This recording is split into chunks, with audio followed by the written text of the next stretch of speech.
اعوذ باللہ من الشیطان الرجیم بسم اللہ الرحمن الرحیم اللہم صلی علی محمد وعلی محمد وعجل فرجہم۔ معزز ناظرین السلام علیکم ورحمۃ اللہ وبرکاتہ۔ میں ہوں اطہر کاظمی اور آپ دیکھ رہے ہیں پروگرام احکام اسلامی۔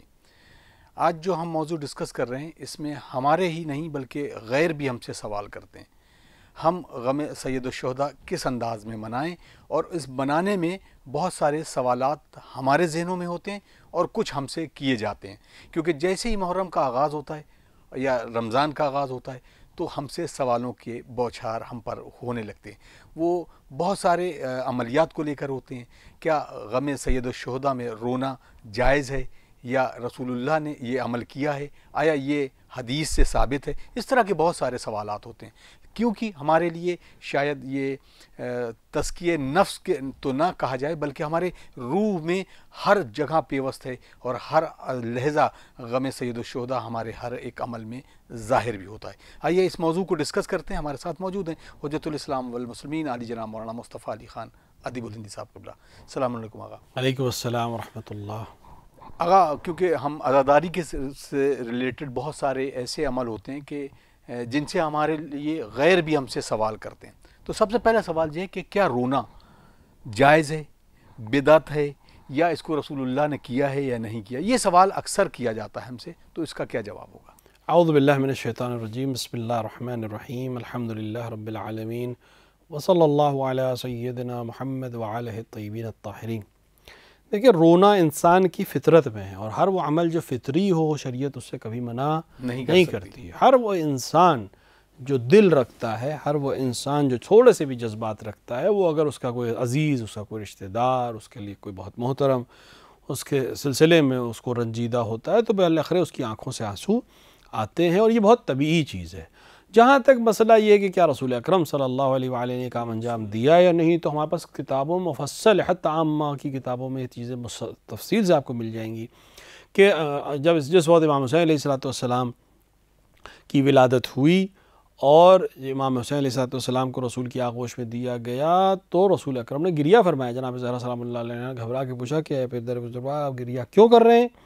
تو آپ نے داستان سنائی کہ جبریل نے آ کے مجھے خبر دی ہے کہ یہ میرا یہ فرزند میرے دین کی بقا کے لیے اپنی شہادت کو پیش کرے گا، میں اس کی شہادت کے عنوان سے رو رہا ہوں، جبکہ امام حسین ابھی شہید نہیں ہوئے تھے۔ لہٰذا امام حسین، خصوصاً امام حسین پہ گریہ کرنا اور ان کی شہادت کو یاد کر کے گریہ کرنا نہ صرف یہ کہ بدعت نہیں بلکہ سنت پیغمبر صلی اللہ علیہ وآلہ ہے، اور اس کے بعد ائمہ اور دیگر افراد نے بھی اس سلسلے میں گریہ کیا ہے۔ جی، تو اولاً گریہ ایک فطری چیز ہے، دوسراً امام حسین علیہ السلام کی عزتداری کرنا اور ان پر گریہ کرنا سنت پیغمبر اور انبیاء علیہم السلام ہے، لہٰذا اس سلسلے میں کسی طرح کا بھی شک کرنا صحیح نہیں ہے، بلکہ ہر وہ انسان جو اپنے آپ کو انسان کہتا ہو، مسلمان بھی نہیں، انسان کہتا ہو، اسے امام حسین علیہ السلام کے غم کو منانا چاہیے، کیونکہ ہمارے پاس منابع ہیں جو بالکل اس بات کو ثابت کرتے ہیں کہ انسان نہیں، حیوانات نے بھی، حتی نباتات اور جمادات جن کے اندر ظاہری طور پر کوئی حس ہمارے حساب سے نہیں ہے، انہوں نے بھی امام حسین علیہ السلام کی عزتداری برپا کی ہے۔ لہٰذا امام حسین علیہ السلام پہ عزتداری کرنا ایک مخلوق ہونے کے دلیل اور اللہ کے پسندیدہ ذات کا دنیا سے جانا اور ان پر کیے جانے والے ظلم کا احتجاج کرنا ایک فطری عمل ہے اور ضروری عمل۔ جزاک اللہ۔ جب نماز کا ہم تذکرہ کرتے ہیں کہ ظاہر سی بات ہے خدا کے لیے اور اس میں کوئی شریک بھی نہیں ہو سکتا، بالکل اگر ہم اس انداز میں کہیں کہ ہم عزاداری سید الشہداء بھی ایک عبادت کی طرح کرتے ہیں اور عبادت ہے، تو اس میں بھی مزین ہونا انسان کے لیے، مثلا ہم جب کالے کپڑے پہنتے ہیں تو اس پر اعتراض ہے، تو کالے کپڑے پہنا عزاداری سید الشہداء میں کتنا ضروری اور اہم ہے؟ دیکھیں، کالا کپڑا پہننا کیونکہ خود اپنے آپ میں کالا سوگ کی علامت ہے، جی، اور کالے کپڑے پہننا عزاداری سید الشہداء علیہ السلام میں مرجع علی قدر حضرت آیت اللہ علیہ وسلم سعد حسین شیرازی نے فرمایا کہ مستحب اور پسندیدہ عمل ہے، کیونکہ امام حسین علیہ السلام کی عزاداری برپا کرنا اور ہر وہ عمل جس کے ذریعے سے آپ عزادار دکھائی دیں، آپ اندوہناک دکھائی دیں، وہ سب کا سب شعار میں آ جائے گا، علامتوں میں آ جائے گا۔ لہٰذا ہر وہ عمل جس کا تعلق امام حسین کی عزاداری سے ہو، جس کا تعلق اظہار عزاداری سے ہو، جس کا تعلق اظہار تعزیت سے ہو، ہر وہ عمل اپنے آپ میں صحیح ہو جائے گا۔ لہٰذا کالا لباس پہننا ہر عالم میں غلط ہے، منع ہے، مکروہ ہے، حتیٰ نماز میں مکروہ ہے، لیکن امام حسین علیہ السلام اور ائمہ علیہ السلام کی عزاداری میں نہ صرف یہ کہ مکروہ نہیں بلکہ استحباب کی حد رکھتا ہے اور حکم رکھتا ہے۔ لہٰذا چونکہ کالا کپڑا سوگ کی علامت ہے اور ہم سوگ بنا رہے ہیں امام حسین علیہ السلام کا، لہٰذا اس کام کو انجام دینے میں کوئی حرج نہیں ہے، اور ہر وہ عمل جس کا تعلق سوگ سے، عزاداری سے اور اظہار سے ہو اس کو کرنے میں کوئی حرج نہیں ہے۔ آقا اب ایک اور سوال انہوں نے کیا ہے، انہوں نے نام تو نہیں بتایا، یہ فرمائیں کہ عزاداری جب امام حسین علیہ السلام کی ہوتی ہے تو کیوں نہیں دوسرے ائمہ کی اسی طرح سے ہوتی ہے، جبکہ شہید تو حضرت علی بھی ہوئے اور امام حسن بھی شہید ہوئے، اس طرح کی عزاداری آپ کیوں نہیں مناتے ہیں؟ تو آپ کیوں نہیں مناتے ہیں، سوال ہی بتا رہا ہے۔ جی دیکھیں، عزاداری تمام ائمہ علیہ السلام کی ہوتی ہے، ایسا نہیں ہے، اور تمام ائمہ علیہ السلام کی شہادت، رسول اکرم صلی اللہ علیہ وآلہ کی شہادت اور جناب زہرا سلام اللہ علیہ کی شہادت، حتیٰ دیگر افراد جو اسلام میں اہمیت رکھتے ہیں غیر معصوم صحیح، ان کی شہادت یا ان کی رحلت پر ہم تعزیت بھی پیش کرتے ہیں اور عزاداری مناتے بھی ہیں۔ لیکن جہاں تک امام حسین علیہ السلام کی عزاداری کا مسئلہ ہے تو چونکہ اس کی تاکید خود رسول اکرم صلی اللہ علیہ وآلہ، امیر المومنین علیہ السلام، جناب زہرا سلام اللہ علیہ، امام حسن مجتبیٰ علیہ السلام اور بعد کے ائمہ نے اس کی تاکید زیادہ کی ہے، ایک مسئلہ۔ دوسرا ہے کہ امام حسین علیہ السلام کی عزاداری اور شہادت کی نوعیت باقی تمام ائمہ علیہ السلام سے فرق کرتی ہے، جی، یعنی شہادت جناب رسول اکرم کی بھی ہے، شہادت امیر المومنین کی بھی ہے، شہادت جناب زہرا کی بھی ہے، شہادت امام حسن کی بھی ہے، امام زین العابدین اور تمام ائمہ کی شہادت ہمارے پاس مسلم ہے، جی، لیکن وہ کیفیت جو امام حسین علیہ السلام کی شہادت کی ہے وہ باقی کسی ائمہ میں یا کسی رسول میں ہم کو نظر نہیں آتی۔ کسی کو بھی اس طرح سے شہید نہیں کیا گیا جس طرح امام حسین علیہ السلام کو شہید کیا گیا۔ آپ واحد امام جو میدان جنگ میں شہید ہوئے ہیں، ورنہ سارے ائمہ کوئی بھی میدان جنگ میں شہید نہیں ہوا، حتیٰ امیر المومنین بھی محراب میں شہید کیے گئے، یعنی مسجد میں حالت سجدہ میں شہید کیے گئے ہیں، اور امیر المومنین امام حسین کے علاوہ کوئی اور امام تلوار کے ذریعے بھی شہید نہیں کیا گیا ہے۔ لہٰذا بالکل الگ نوعیت ہے امام حسین علیہ السلام کی شہادت کی، چونکہ نوعیت الگ ہے لہٰذا اس کو منانے کا طریقہ بھی بالکل الگ ہے۔ وہ مظلومیت جو امام حسین علیہ السلام کی وہ باقی ائمہ میں نہیں ہے۔ خود انہی ائمہ نے حتیٰ اپنے سوگ کو ختم کر کے امام کی عزاداری کو ترجیح دی ہے، لہٰذا ہم ان کی تعصیب میں اور امام حسین کی عزاداری کی عظمت کو اور اہمیت کو بیان کرنے کے لیے اس طرح سے برپا کرتے ہیں، کیونکہ ہم خود محبت امام حسین اپنے ساتھ ساتھ تعصیب ائمہ علیہ السلام اور تاثیر کربلا اور اہمیت کربلا کو بیان کرنے کے لیے اس طرح سے عزاداری کرتے ہیں۔ جزاک اللہ۔ بہت سارے سوال، کیونکہ بالکل عزاداری سے ریلیٹڈ ہی بہت سارے سوال ہیں۔ ایک صاحب نے سوال کیا ہے، آغا سلام علیکم، میں نے اکثر دیکھا ہے کہ انجمن ہائے ماتمی جب اپنا کلام پڑھتی ہیں تو اس میں نوحہ ہوتا ہے جو گریہ زاری کے لیے کافی ہوتا ہے، لیکن کبھی کبھی اسی میں اشعار اس طریقے کے ہوتے ہیں کہ جو واقعی سمجھ میں نہیں آتا کہ اس پہ ماتم کرنا چاہیے یا نہیں، جس کو ہم آج کی اصطلاح میں، شاعری کے اصطلاح میں سلام کہتے ہیں، یعنی مدح کرنا یا اس کے علاوہ بھی بہت ساری چیزیں ہیں۔ تو کیا یہ ماتم جو مدح میں کیا جاتا ہے یہ جائز ہے؟ دیکھیں، اصل ہدف ماتم جو انسان کر رہا ہے اس کا ہدف امام حسین علیہ السلام کو یاد کرنا ہے۔ جی، ممکن ہے شعر فضیلت کا شعر ہو یا سلام بقول آپ کے سلام کا شعر ہو اور اس کے اندر مصائب کے پہلو نہ پائے جاتے ہوں، لیکن دونوں ہی صورت میں مصائب بیان ہو رہے ہیں، کیونکہ ایک صورت میں آپ خود مصیبت کو بیان کرتے ہیں، مثلا شہادت کی نوعیت کو یا کوئی گریے کی نوعیت کو آپ بیان کرتے ہیں، دوسری صفت میں جب آپ دوسری کسی چیز کو بیان کرتے ہیں، مثلا فضیلت امام حسین علیہ السلام کو بیان کرتے ہیں یا شجاعت امام حسین علیہ السلام کو بیان کرتے ہیں، تو یہاں بھی ایک گریے کا پہلو آ جاتا ہے اپنے آپ۔ وہ یہ ہے کہ جو صاحب عظمت ہو، وہ جو اس عظمت کا مالک تھا وہ اس دنیا سے چلا گیا یا اس کو قتل کر دیا گیا، تو گریہ تو بہرحال شہادت امام حسین علیہ السلام کے لیے ہو رہا ہے، اگرچہ جو شعر پڑھا جا رہا ہو وہ سلام کا ہو یا رجز کا ہو یا اس کا تعلق جو ہے وہ مدح سے ہو، بالآخر ممدوح کے غم میں ہم اس شعر کو پڑھ رہے ہیں یا اس کی عظمتوں کو بیان کر کے یاد کر رہے ہیں کہ اتنا صاحب عظمت اس دنیا سے چلا گیا اور اس کو شہید کیا گیا، یا اس کی کیفیت شہادت کو ہم بیان کر رہے ہیں، دونوں ہی صورت میں ہمارا ہدف اس کی مظلومیت کو یاد کرنا ہے، کبھی فضائل کے ذریعے سے اور کبھی مصائب کے ذریعے سے۔ تو خود اس عمل میں اپنے آپ میں کوئی قباحت نہیں ہے۔ اگر اس میں کبھی کبھی ریلیونس بھی نہیں پایا جاتا ہے کہ مثلا کچھ چیزیں جو ہیں بالکل حالات حاضرہ پہ ہوتے ہیں، مطلب کچھ ایک کلام ہے اور اس میں حالات حاضرہ کا تبصرہ ہو رہا ہے، اس میں گفتگو ہو رہی ہے اشعار کے شکل میں، اور وہ بھی ماتم ہو رہا ہے، تو کیا یہ بھی ماتم جو ہے اس پر جائز ہے؟ اگر اشعار حالات حاضرہ پہ ہوں لیکن اس کا تعلق امام حسین علیہ الصلوۃ والسلام یا ائمہ علیہ الصلوۃ والسلام کی عزاداری سے ہو، تب تو کوئی حرج نہیں، کیونکہ اشعار کسی بھی نوعیت کے ہوں، اگر اس کا ربط ہے امام حسین علیہ الصلوۃ والسلام سے، ائمہ علیہ الصلوۃ والسلام سے، تو کوئی حرج نہیں، کیونکہ بالآخر گریہ و ماتم امام حسین علیہ الصلوۃ والسلام کے لیے ہی کیا جا رہا ہے۔ لیکن اگر نہیں، امام حسین سے کوئی ربط ہی نہیں ہے، کوئی سیاسی مسئلہ ہے، کوئی کسی خاص فرد کی کوئی بات ہے، اس کا امام حسین علیہ الصلوۃ والسلام سے کسی طرح سے کوئی ربط نہیں ہے، تو پھر ظاہر سی بات ہے اس عمل کا کوئی ثواب یا اس عمل کا امام حسین کی عزاداری سے ربط دینا بالکل صحیح نہیں ہے۔ سیاسی بھی اگر امام حسین سے ربط ہو یا امام حسین کی عزاداری سے اس کا کوئی ربط ہو تو کوئی مسئلہ نہیں، کیونکہ بالآخر سارا معاملہ سیاست ہی کا تھا امام حسین کو قتل کرنے کا۔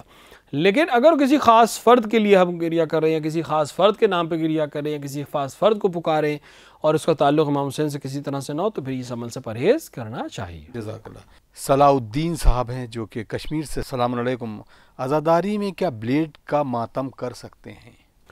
مرجع علی قدر حضرت آیت اللہ علیہ سے صادق حسین شیرازی کی نظر میں کسی بھی طرح کا ماتم امام حسین علیہ السلام کے لیے جائز ہے اور مقبول بارگاہ الہیہ ہے، حتیٰ اگر اس سے خون بھی جاری ہو جائے۔ اب اس کی قسم کوئی بھی ہو سکتی ہے، جو بھی آپ کے علاقے میں رائج طریقہ ہو اس کے ذریعے سے ماتم کرنے میں کوئی حرج نہیں ہے، اور مرجع علی قدر کی نظر میں یہ کام عین ثواب کا عمل ہے، اور اس کو انجام دینے والا دنیا اور آخرت میں امام حسین علیہ السلام کو اجر کا مستحق رہے گا۔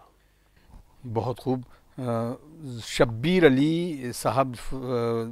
سورت سے سوال کرتے ہیں، السلام علیکم، آقا یہ بتائیں کہ کیا قمع یا زنجیر کرنے سے پہلے اپنے ماں باپ سے اجازت لینا ضروری ہے؟ اگر انسان نابالغ ہے تو اس کے لیے کوئی بھی عمل انجام دینے کے لیے ماں باپ کی اجازت لینا ضروری ہے، لیکن اگر بالغ ہے اور عاقل ہے تو اس کو کسی بھی عزاداری کو انجام دینے کے لیے کسی سے اجازت کی ضرورت نہیں ہے۔ جہاں تک قمع اور زنجیر کے ماتم، زنجیر سے مراد ہندوستان کے چھری کا ماتم یا پاکستان میں چھریوں کا ماتم ہے، یا وہ زنجیریں جو عراق اور ایران میں استعمال کی جاتی ہیں وہ ہو، کسی بھی حال میں اگر انسان خود انجام دینا چاہے تو مرجع علی قدر حضرت آیت اللہ علیہ سے صادق حسین شیرازی کا فتویٰ اور بہت سے علماء کا فتویٰ نہ صرف جواز پر ہے بلکہ استحباب کی حد تک جاتا ہے، اور اس میں کوئی حرج نہیں ہے۔ جزاک اللہ۔ ایک اور سوال آیا ہے، انہوں نے پوچھا ہے کیا خاتون کے لیے قمع اور زنجیر زنی کرنا جائز ہے؟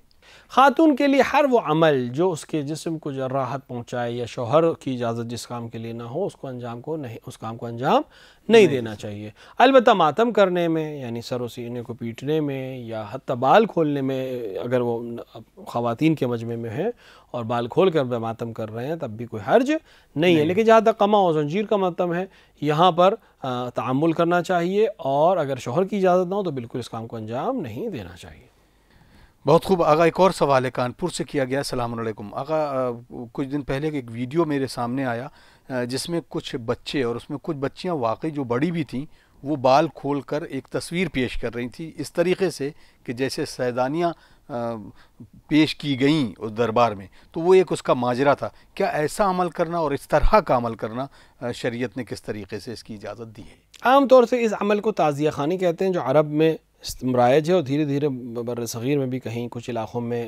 ہو رہا ہے۔ اگر کم سن بچیاں ہیں یعنی غیر بالغ نہیں ہیں تو اگر اس طرح سے کوئی منظر پیش کر رہی ہیں تو کوئی حرج نہیں ہے، لیکن اگر بالغ لڑکیاں ہیں اور اس طرح ملأ عام میں اگر وہ خواتین کے مجمع میں کر رہی ہیں تو کوئی حرج نہیں ہے، لیکن اگر ملأ عام میں کریں یا مردوں کے مجمع میں کریں تو یہ عمل اپنے آپ میں جائز نہیں ہے، خصوصاً بالوں کا کھولنا اور سر پر رہنا ہونا یہ عمل بالکل ہی جائز نہیں ہے۔ حتیٰ اگرچہ ان کا ہدف یہ ہے کہ وہ عزائے سید الشہداء میں اس کام کو انجام دیں، جناب زینب سلام اللہ علیہا دیگر افراد کی مظلومیت کو دکھائیں، تب بھی یہ عمل جائز نہیں ہے، کیونکہ یہ عمل خود توہین ہے جناب سید الشہداء علیہ السلام کی، خود توہین ہے جناب زینب سلام اللہ علیہا کی، جو اپنے پردے کی کتنی زیادہ حفاظت کر رہی تھی۔ لہٰذا اس طرح کے عمل سے پرہیز کرنا چاہیے۔ ہر وہ عمل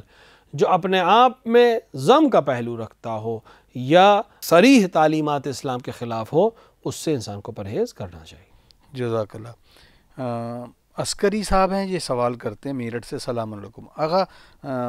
قمع و زنجیر کا ماتم کا میں منکر نہیں ہوں، لیکن کیا اچھا ہو کہ اس جگہ پر ہم اسی دن یعنی امام حسین کے نام سے اپنا بلڈ ڈونیٹ کر دیں، تاکہ پوری دنیا تک ایک پیغام بھی جائے کہ مشن حسینی کو کس طرح سے آگے بڑھا جائے، جو انسانیت کی فلاح کے لیے بھی کام کرتی ہے۔ تو یہ دونوں چیزیں کس طریقے سے پیش کی جائیں؟ مرجع علی قدر نے اس سلسلے میں بہت واضح ایک چیز بیان فرمائی کہ بہت اچھا عمل ہے کہ انسان عزاداری سید الشہداء علیہ السلام میں قمع یا زنجیر کا ماتم کرے اور ولادت امام حسین علیہ السلام کے موقع کے اوپر خون کا ڈونیشن کرے۔ لہٰذا ایک پورا کیمپین چلایا مرجع علی قدر نے، جس کو ہمارے چینل نے بھی کوریج کیا ہے، امام حسین ٹی وی نے بھی کوریج کیا ہے، کہ 3 شعبان کو روز اہدائے خون رکھا جائے امام حسین کے نام پہ پوری دنیا میں، اس کو انجام دیا جائے، اور عزاداری سید الشہداء علیہ السلام کو جس طرح سے وہ انجام پاتی ہے جس علاقے میں، اسی طرح سے کیا جائے، دونوں میں کوئی حرج نہیں ہے۔ اسی طرح اگر کوئی شخص زنجیر کا ماتم نہیں کرتا ہے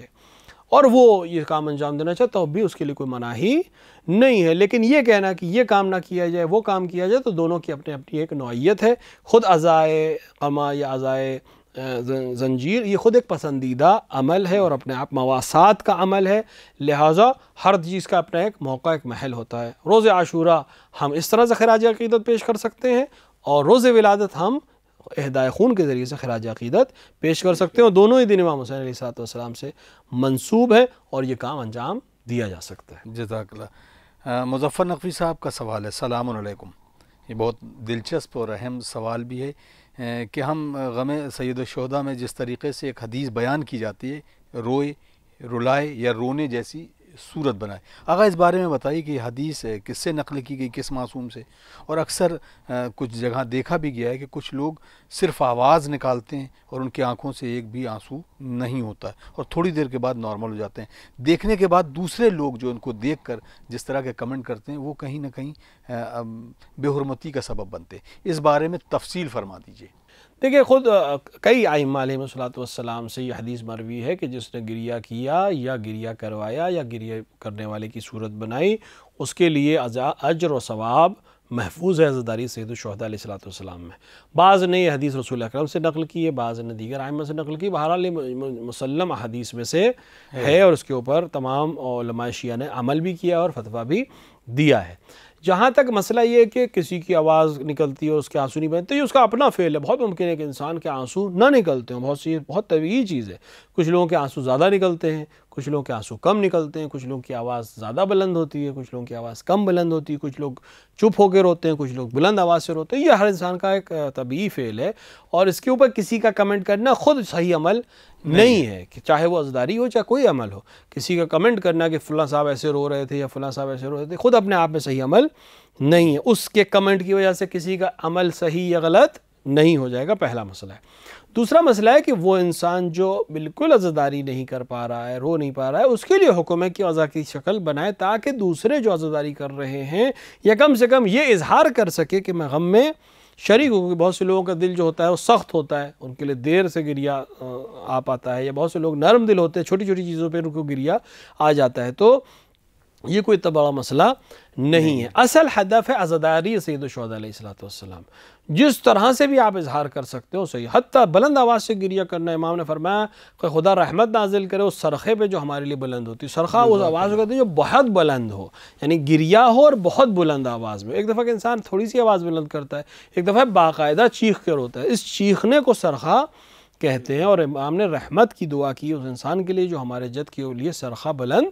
کرے۔ لہٰذا یہ کہنا کہ ہماری نظر میں یا لوگوں کی کمنٹ کی بات اچھے نہیں لگتے ہیں، تو خود ان کا کمنٹ کرنا کوئی اصل چیز نہیں ہے، ان کو اس چیز سے پرہیز کرنا چاہیے۔ اگر سامنے والا یہ عمل ریاکاری کر رہا ہے علیاذن باللہ، تو وہ اس کا ذمہ دار وہ اور سید الشہداء اور خداوند عالم ہے، ہمارا اس کے اوپر کوئی دخل نہیں۔ ہر انسان اپنے فعل کا ذمہ دار ہے، اور ہر انسان اپنے لیے جواب دہ ہے، دوسرے کے لیے جواب دہ نہیں ہے، لہٰذا اس چیزوں سے اپنی محفلوں کو، اپنی مجالس کو محفوظ رکھیں، اور اگر کوئی اس طرح کا عمل انجام دے رہا اور آپ کو یقین بھی ہو کہ وہ یہ کام جو ہے دل سے نہیں کر رہا، تب بھی اس سے پرہیز کریں اور اس کے اوپر کوئی کمنٹ نہ کریں۔ بہت شکریہ۔ ایک اور صاحب نے سوال کیا ہے جلال پور سے، السلام علیکم، آغا یہ بتائیں کہ جب تمام جلوسائے مقدس نکلتے ہیں تو وہ اپنے انداز میں ہوتے ہیں، ہر جگہ کے اپنے اپنے، کیا اس کو واقعی میں شہر اللہ کہا جاتا ہے؟ اور اس طریقے کے ہم پر جب لوگ دوسرے مذہب کے لوگ تنقید اور اس پر وہ کرتے ہیں تو ان کو کس طرح سے جواب دینا چاہیے؟ دیکھیے کسی مذہب کی تنقید یا کسی دین کی تنقید کسی بھی شرعی عمل کو یا شاعر کو ختم نہیں کر سکتی. ممکن ہے لوگ نماز پہ آپ کی تنقید کریں، ممکن ہے لوگ سجدگاہ پہ تنقید کریں، ممکن ہے لوگ حجاب پہ تنقید کریں، تو ان کی تنقید کرنے سے آپ حکم اسلامی کو نہیں بدلیں گے. جہاں تک شاعر اللہ یا شاعر حسین ابن علی کی بات، ہر وہ چیز جو خداوند عالم کی طرف یا معظم ہستیوں کی طرف انسان کو منسوب کرے یا عبادت الہیہ کی طرف متوجہ کرے، وہ شاعر الہیہ میں سے ہے. اب چاہے وہ صفا و مروہ کی پہاڑی ہو، چاہے آب زمزم ہو، چاہے وہ کربلا معلی ہو، چاہے بیت المقدس ہو، چاہے خانہ کعبہ ہو، چاہے مجلس ہو، چاہے جلوس ہو، ہر وہ چیز جو امام حسین علیہ السلام کی عزاداری اور خدا کی یاد کی طرف متوجہ کرے، وہ شاعر الہی اور اس کی تعظیم کرنا پاکیزہ قلب ہونے کی علامت ہے. لہٰذا اگر تنقید کی بات ہے تو ہر تنقید کا جواب دینا ضروری نہیں ہے. رہی بات کہ اولاً تو اس طرح کی تنقیدیں بہت کم ہیں. یہ لوگ جو اس طرح کی بات کرتے ہیں وہ شاید اپنے ہی دل سے تنقید کرتے ہیں، باہر سے میں نے نہیں دیکھا کسی غیر مذہب نے آ کر اس چیز کے اوپر تنقید کی ہو. البتہ اس کا برعکس ہم نے ضرور دیکھا ہے کہ اس گریے سے اور اس شدت سے، اس گرمی اور پیاس میں لوگوں کی عزاداری سے برعکس اثر ضرور میں نے سنا ہے اور دیکھا ہے کہ لوگوں پر اثر ہوتا ہے کہ آخر وہ کون ہے کہ جس کی یاد میں اس طرح سے عورتیں اور بچے اور برہنہ پا لوگ عاشور کے دن باہر آ جاتے ہیں، یا کربلا معلی میں کروڑوں کا مجمع جب جاتا ہے تو لوگ اس کو دیکھ کر متعجب ہوتے ہیں. تنقید نہیں کرتے بلکہ متعجب ہوتے ہیں اور آخر امام حسین کے سلسلے میں معلوم کرنے کی کوشش کرتے ہیں کہ آخر وہ کون سی ذات ہے جو 1400 برس گزرنے کے بعد بھی لوگوں کو اس طرح اپنی طرف متوجہ کرتی ہے. تو لہٰذا یہ عمل جتنا زیادہ کیا جائے اچھا ہے، اور ساتھ ہی ساتھ اگر ممکن میں ہو، امکان میں ہو ان کے،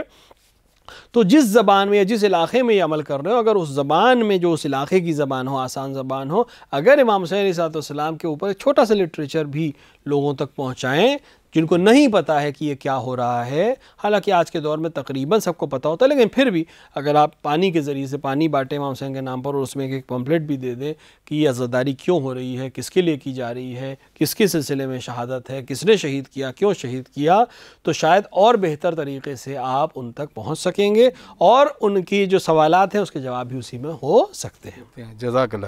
یہ سوال بہت عمدہ ہے. انہوں نے کہا کہ کس طریقے کے جو چینلز ہیں، اور آج کل یوٹیوب کا زمانہ ہے، تو کیا اپنا کوئی چینل بنا کر غم سید الشہداء میں تمام نذران عقیدت پیش کر سکتے ہیں، اور خصوصاً کچھ ایسے پروگرام کے جو غیر مسلم کو اپنی طرف اٹریکٹ کرتے ہوں؟ تو اس کے لیے آغا رہنمائی فرمائے کہ کس طرح کے یہ پروگرام ہوں کہ جو آگے بڑھایا جائے. بہترین عمل ہے، کیونکہ ہر وہ طریقہ جس کے ذریعے سے عزائے سید الشہداء کی ترویج کی جا سکے یا اکثریت تک اس بات کو پہنچایا جا سکے، اس کو اپنانا چاہیے، اور بہترین ریکمینڈڈ چیز ہے. ہر زمانے کا اپنا طریقہ تھا، کبھی کتاب لکھی جاتی تھی اور کبھی تقریر کی جاتی ہے اور کبھی مجلس پڑھی جاتی ہے، کبھی جلوس سے اعضاء نکالا جاتا ہے. ہر ایک کا ہدف عزاداری سید الشہداء منانا اور لوگوں تک پیغام امام حسین کو پہنچانا. آج کے دور میں سیٹلائٹ کا دور ہے، ٹیلی ویژن کا دور ہے، انٹرنیٹ کا دور ہے، یوٹیوب اور واٹس ایپ اور فیس بک اور ٹویٹر اور اس طرح کی چیزوں کا دور ہے. بالکل چینل بنانا چاہیے، جو موجودہ چینل ہے ان کی مدد کے ذریعے سے، اپنا چینل بنانے کے ذریعے سے عزاداری کی ترویج، احکام اسلامی کی ترویج، عزاداری سید الشہداء کی ترویج، فضائل سید الشہداء علیہ السلام کی ترویج، واقعہ کربلا کا بیان، ہدف سید الشہداء کا بیان، اس کو محلوظ خاطر رکھنا چاہیے. اور بہترین عمل یہ ہوگا کہ جس علاقے میں آپ کا جو بھی مخاطب ہے، جو لینگویج ہے اور جو وہاں کی تھنکنگ ہے، اس سے نزدیک رکھتے ہوئے پروگرامز کو فراہم کریں. اچھے ذاکرین کی مجلسوں کو، اچھے نوحہ خانوں کی نوحوں کو، منقبتوں کو پیش کریں، اور پیغام امام حسین جس زبان میں وہاں کے لوگ سمجھتے ہوں یا جس طرح سے سمجھ سکتے ہوں وہ پہنچانا ایک بہت اہم ذمہ داری ہے. لہٰذا اگر خود کر سکتے ہیں تو بہت ہی اچھا عمل ہے، اور اگر نہیں کر سکتے تو کم سے کم وہ لوگ جو کر رہے ہیں ان کی مدد کرنا اس سلسلے میں جس طرح سے بھی ہو سکے، یہ ایک بہترین پسندیدہ عمل ہے اور بلکہ صدقہ جاریہ میں سے ہے، کیونکہ یہ باقی رہے گا اور جہاں جہاں تک یہ جائے گا وہاں تک آپ ثواب میں شامل رہیں گے. بہت جلدی سے سوال کریں، کھڑے ہو کر پانی پینے کے بارے میں پوچھا کہ کیسا عمل ہے؟ کھڑے ہو کر دن میں پانی پینے میں کوئی حرج نہیں ہے، لیکن رات میں کھڑے ہو کر پانی پینا منع فرمایا گیا ہے اور بیٹھ کے پانی پینا چاہیے. البتہ حرام نہیں ہے، لیکن مرض کا سبب بن سکتا ہے. خصوصاً احادیث بہت شدید ہے کہ رات میں کھڑے ہو کے پانی پینے سے پرہیز کرنا چاہیے. بہت بہت شکریہ. ناظرین ہمیں دیجیے اجازت، اگلے ایپیسوڈ میں پھر ملاقات ہوتی ہے. والسلام علیکم ورحمۃ اللہ وبرکاتہ. آئیے دعا کرتے ہیں، اللہم عاجل ولیگ الفرج.